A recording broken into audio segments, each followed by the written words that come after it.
ये सभी क्वेश्चन आपको प्रीवियस पेपर में पूछे गए हैं और प्रीवियस पेपर से बहुत से ऐसे क्वेश्चन होते हैं जो आपको बार बार रिपीट किए जाते हैं।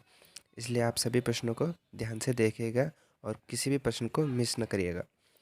तो इसमें जो पहला प्रश्न है, इसमें छात्र ने परिश्रम नहीं किया इसलिए वह अनुत्तीर्ण हो गया है, यह वाक्य है।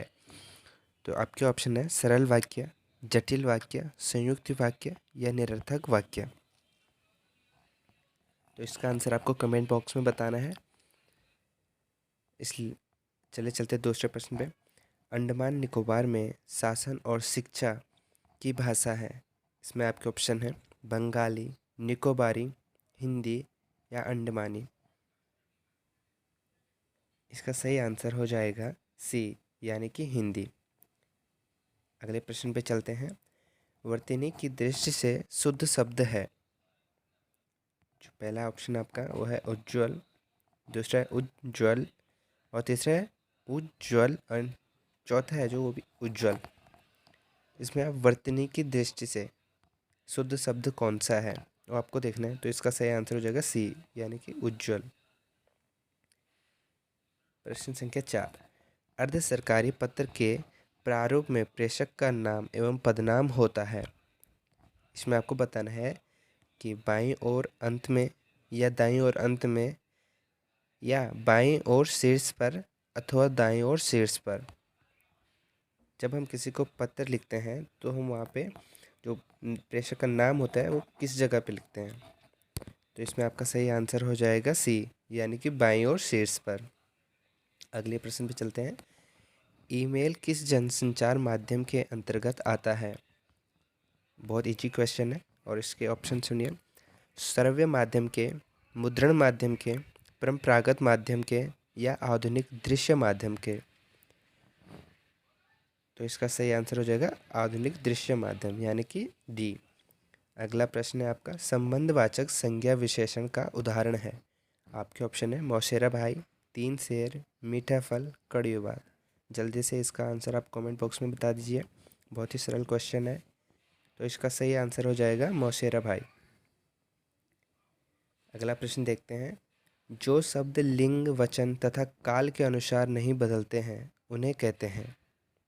ऑप्शन विकारी शब्द, अविकारी शब्द, रूढ़ शब्द या योग रूढ़ शब्द। इसका सही आंसर हो जाएगा बी, यानी कि अविकारी शब्द। अगला प्रश्न है कुश प्लस आसन में संधि है। इसे आपको बताना है कि कुश प्लस आसन में कौन सी संधि है। जिसके ऑप्शन है दीर्घ संधि, गुण संधि, वृद्धि संधि या यण संधि। जल्दी से इसका आंसर कमेंट बॉक्स में दे दीजिए। बहुत ही सरल क्वेश्चन है। इसका सही आंसर हो जाएगा ए, यानी कि दीर्घ संधि, कुश प्लस आसन, कुशासन।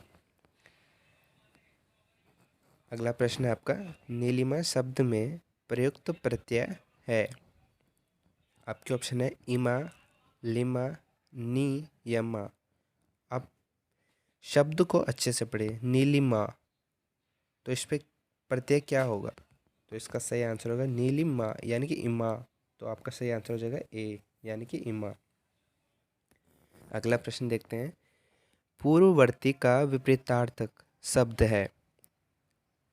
आपके ऑप्शन है पश्चिमवर्ती, दक्षिणवर्ती, परवर्ती या उपयुक्त में से कोई नहीं, यानी कि ऊपर जो भी दिए गए उनमें से कोई नहीं है।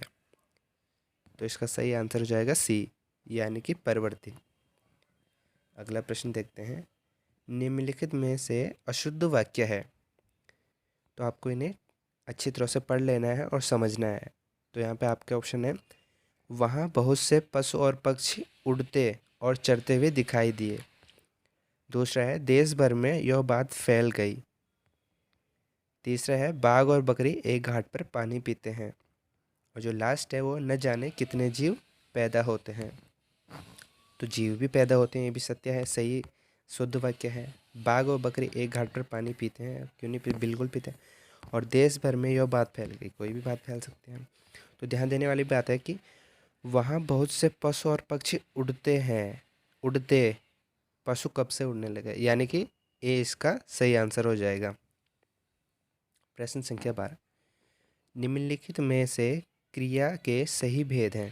इसमें आपके ऑप्शन है सकर्मक, अकर्मक, और दूसरा है विकर्मक सकर्मक, तीसरा है विकर्मक अकर्मक, और चौथा है उपयुक्त में से कोई नहीं। तो इसका सही आंसर हो जाएगा ए, यानी कि सकर्मक अकर्मक।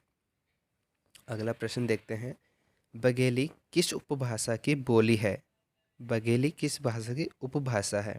तो आपको इस ऑप्शन है इसमें पूर्वी हिंदी, पश्चिमी हिंदी, राजस्थानी या बिहारी की उपभाषा। तो इसका सही आंसर हो जाएगा ए, यानी कि पूर्वी हिंदी की। अगला प्रश्न देखते हैं। घोड़ा का पर्यायवाची शब्द है। ये तो आपने बचपन में पढ़े होंगे, बहुत सरल क्वेश्चन है। इसका आंसर आप कमेंट बॉक्स में ज़रूर बताइए। तो इसका सही आंसर होगा बी, यानी कि है। अगला प्रश्न है। पासपोर्ट को हिंदी में क्या कहते हैं? पासपोर्ट को हिंदी में क्या कहते हैं? तो इसमें आपके ऑप्शन है हवाई पत्र, निर्यात पत्र, पारपत्र या प्रेषण पत्र। तो इसका सही आंसर हो जाएगा सी, यानी कि पारपत्र।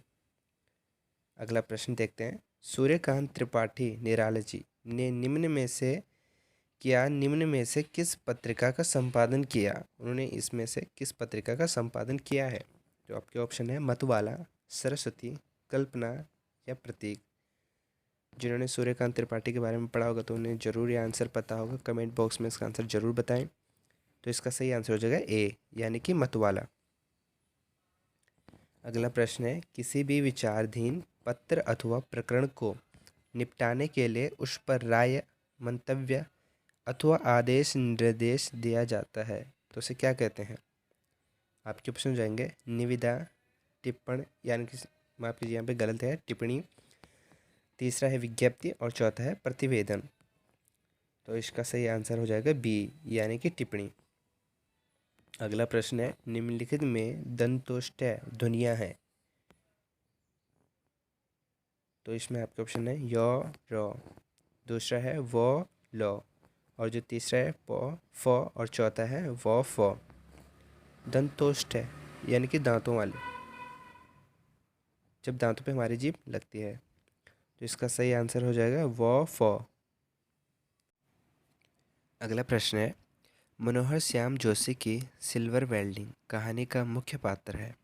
आपके ऑप्शन है वंशीधर, भूषण, दत्ताजीराव या यशोधर बाबू। इसका सही आंसर हो जाएगा डी, यानी कि यशोधर बाबू। अंतिम प्रश्न है। स्रोत भाषा में व्यक्त विचारों को लक्ष्य भाषा में अभिव्यक्त करने की प्रक्रिया को क्या कहते हैं? आपके ऑप्शन है संक्षेपण, पल्लवन, प्रेषण या अनुवाद। क्वेश्चन को आपको ध्यान से पढ़ना है। तो देखिए, स्रोत भाषा में व्यक्त विचारों को लक्ष्य भाषा में हमें अभिव्यक्त कर रहे हैं किसी बात को, करने की प्रक्रिया क्या कहेंगे हम? इसका सही आंसर हो जाएगा डी, यानी कि अनुवाद।